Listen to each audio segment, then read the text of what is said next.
Hello guys, we are back with our next lecture. In this lecture, let us go through one of the most important protocol, that is HTTP protocol. So basically, whenever you are opening a website, the files that are nothing but the web page files will be downloaded or will be accepted by your system, and that will be opened by your browser. Guys, before watching this lecture, please watch web server, web pages and all those lectures, like the initial lectures, because this will be depending on them only. So I'll be repeating some words from those words. So basically, so please watch the previous, I think there are 5 to 6 lectures, so please watch them and come back here. Okay, so basically the goal of the HTTP protocol is nothing but, so here is your system, here is internet, here is the server. So the goal is to get the files from the system. So here you will be requesting for the files and the server will be responding with the files. So this is our requirement or our goal in HTTP. Okay, so I think everyone now got a clear idea on HTTP. Okay, so basically what you will be collecting is nothing but the HTML file. Those are nothing but hypertext files, HTTP file, CSS file, and there are many other files, JavaScript files. Okay, so all web communication transmissions use the protocol that is nothing but hypertext transfer protocol, HTTP. So basically I told you there are two things that we need to do. HTTP consists of two phases, that is nothing but a request phase, the other is response phase. Okay, so request phase is nothing but the client is requesting for the files or something, and response is nothing but the server is responding with the files. Okay, so each HTTP communication, request or response between the browser and the web server. So here I told you user and the server, right? So basically this is nothing but the user is nothing but the browser with respect to that particular browser, and the server, web server, consisting of two parts. So there are two basic parts, guys. Whatever it might be, it is having two parts.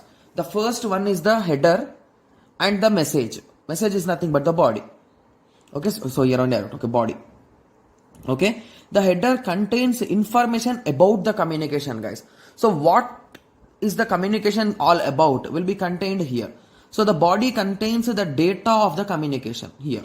So basically the data that is transferred or that need to be transferred will be written in this data part. Okay, so basically now let us go through the request phase. So in request phase there will be 4 phases, guys. This is our faculty sir's notes, so that's what I am explaining.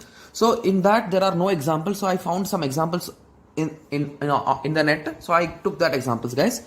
Okay, so these are the 4 steps which will be there. First we will be having the request. What are you requesting for? Are you trying to get the data or post the data or put the data? Guys, we'll be discussing about those also, don't worry. Or shall we discuss about them first? So let us discuss about them first, because that will be giving you more clarity, right? Okay, so these are the request methods, guys, first of all. So these are the 5 methods which are more popular. Even this head is also not that much popular. The rest of the 4 you will be calling them as really important. In some languages they will be saying like CRUD operations, right?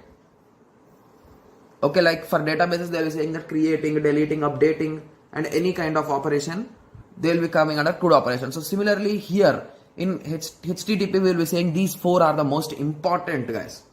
Okay, so basically get, from the name itself we are clear that we are trying to get something. So we will be getting the data or the content or the document. Okay, get returns the content of the specific document. So whatever you specify document, so it will be in this format, guys. Get space / text.html, assume. So now you will be returning with this file. So this is our request, that is get. Similarly head returns the header information of the specific document. So we'll be discussing about header information, guys, don't worry. Okay, similarly post. Remember, here post and put are a bit confusing. So you will be thinking that which will update it and which will post it. So from the name itself, I only told it just. Post is nothing but you will be publishing it. Put is nothing but you will be updating it. Post executes the specific document using the enclosed data. So it will be executing. Put replaces the specific document with enclosing. That is nothing but updates the document, guys. Okay. Delete the specific document. So for everything you will be using the same format. Post / something you wrote, that page will be posted into the server. Similarly, put is nothing but to update the server. Delete, to delete a particular file from the server. The format is same. The name of the operation or method with the space, slash, and the item name or the file name on which you want to do the operation. Okay? Okay, so now let us go through the format in which the request phase happens. So initially you will be writing the statement that like this: get slash test.html, get a space slash, guys. Okay. After that you will be adding the header files. After that you will be giving a single blank line. After that you will be writing the message body. Okay. Okay, so this is a response example, guys. This is not request. So I wrote request example on the previous page. Okay. So request example. So here we will be get slash text.html. So this is our first step. So we are done with the first step. And the second step, I told we will be specifying our things, right?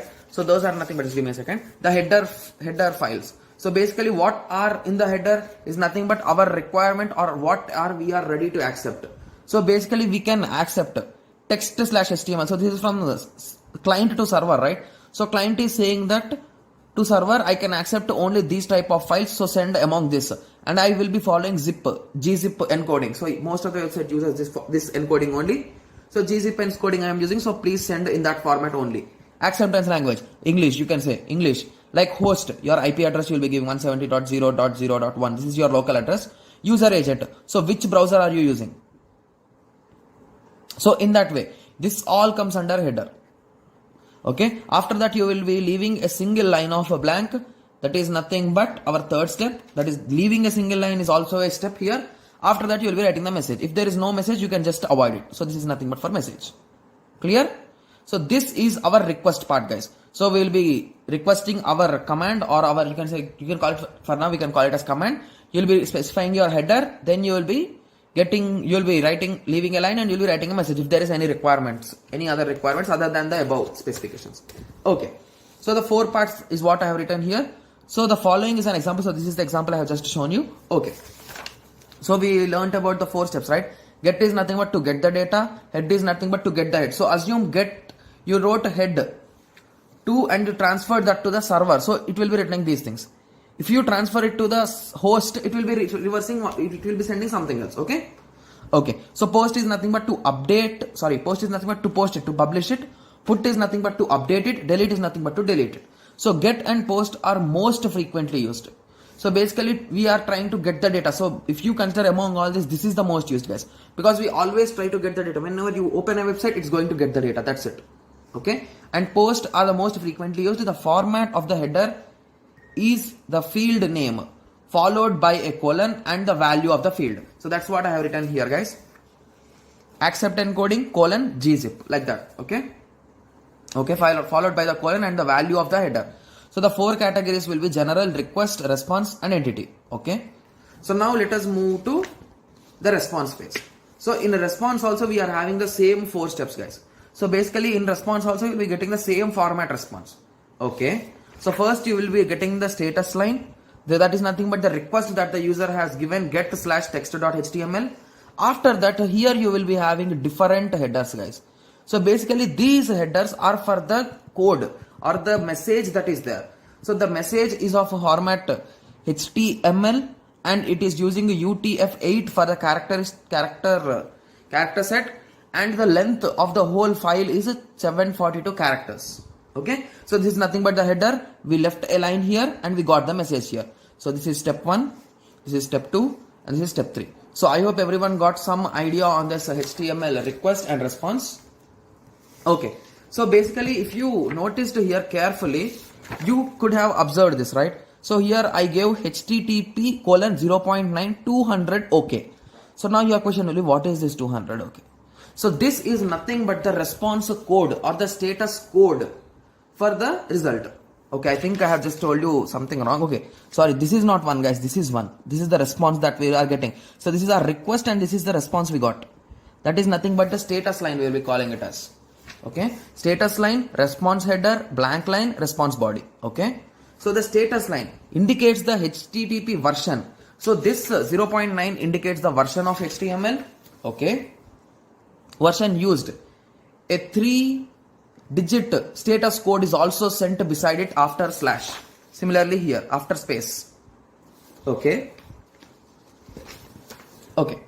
So the example is here only, so there is no need to change the page again and again. Okay. And a short textual explanation is also given. That is nothing but okay. For example, most responses begin with followed by http/1.1. Here the version is 1.1 and the message code is 200 and the answer is okay. Okay. So the general meaning is divided into 5 different categories, guys. So I have written the examples also, don't worry. So the 5 different characteristics are 1xx, 2xx, 3xx, 4xx, 5xx. So I wrote the format. Like whatever is in 100, it is nothing but information. So it will just give you an information. See, the example is 100. You can continue. 101, switch protocol. So basically these are the conditions which are given for that particular transfer. Okay. So similarly, we are having 2xx, that is nothing but success. So your request has been successfully sent and you have got the data successfully. So 200 means okay, 202 means accept. Okay. Similarly, 3xx is nothing but for redirect. So basically, whenever you created a website and you transferred the whole website into a new domain, whenever you visit the older domain, it will be giving this error 301 moved permanently. So moved the data permanently. So there is nothing in the website. Then you will be getting this error 301. After that, we are having 4xx. That is nothing but client error. Guys, this 400 and 500, everyone will be confusing, guys. Like, whose issue will be having a confusion? Like, whether it's the client issue or the server issue. So basically, 4xx is client issue. That is nothing but 400 is bad request and 404 is not page not found. So basically, these are on side of client issues. Whereas server issues will be 502 and 504, popular. Okay, bad gateway and bad gateway timeout. Okay. Okay. So one of the most common status code is one user never wants to see 404 page not found error. So basically this is the common error we will be saying. Even if you ask anyone, they'll be saying that 404, okay, I'll see it somewhere. They'll be thinking like that. Yes? Right? Yes. So which means the request file could not be found. Okay? Okay. So I hope everyone got a clear idea on the HTTP protocol. Guys, if this is given for 5 marks or 10 marks, even for 15 marks, you just write from the initial stages, like you start from internet, web server, everything, because for HTTP you need everything to work, right? You need the web server, you need the client, you need internet in between. You can write from there, or you define these all things and you define them at the ending. Anything will work, okay? And please give the examples, guys, because giving these examples will give more clarity for them. If possible, you write the code, a small HTML code, and count the number of characters and you write here, okay? So I hope everyone got a clear idea on this HTTP. So in the next lecture, we are going to start our HTML, guys. So we'll be starting our HTML and we'll be discussing about HTML from the next lecture. Okay. So let us meet in the next tutorial. Thank you. Thanks for watching.